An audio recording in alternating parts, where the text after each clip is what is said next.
Hello दोस्तों, welcome to my YouTube channel. दोस्तों आजिर भिडिओत आमी कथा पातिम जे आपुनि जदि आधार कार्ड बनाबो दिसे तेनहले आपुनि आधार कार्डर स्टेटास तो माने केनेके चेक करिबो। स्टेटास माने हल जे आपुनि आधार कार्ड बनाबो दिसे हेतु एक्सेप्ट हल ने नाइ। तो आपुनि स्टेटास तो चेक करिबो कारणे आरो आधार कार्ड डाउनलोड करिबो कारणे आज भिडिओটো चाइ थाকক। आरो दोस्तों आपुनि जदि मोर चैनेलत नतुन आइছে तो प्लिज चैनेलটো সাবস্ক্রাইব কৰি দিব যাতে आपुनि नতুন ভিডিও পাই থাকে। তো ব্লগ আজি ভিডিওটো স্টাर्ट কৰো।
তো আপুনি 3 বা 4 দিন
মানে যেটো আধাৰ কাৰ্ড আপুনি ডাউনলোড দিলে হেতু আপুনি ডাউনলোড হৈ থাকিব।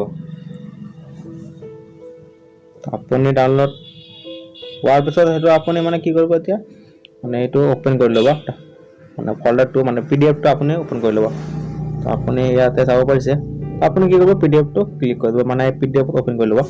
তাৰ পিছত আপোনাৰ মানে পিডিএফটো মানে আপোনাৰ আধাৰটো দেখিবৰ কাৰণে আপোনাক কি কৰিব লাগিব, ইয়াত পাছৱৰ্ড এটা চাব। তো আপুনি পাছৱৰ্ড কি দিব, আপোনাৰ নামৰ 4টা আখৰ, আপোনাৰ নামৰ 4টা আখৰ কেপিটেল আৰু তাৰ পিছত আপোনাৰ জন্ম চনটো, আপোনাৰ নামৰ 4টা আখৰ মানে কেপিটেলত আৰু আপোনাৰ জন্ম চনটো দিব। তো দিয়াৰ পিছত ওপেনত ক্লিক কৰি দিব। তো আপোনাৰ ওপেনত ক্লিক কৰাৰ পিছত আপোনাৰ আধাৰটো চাব পাৰিব। চাই লওক এইটো আধাৰটো।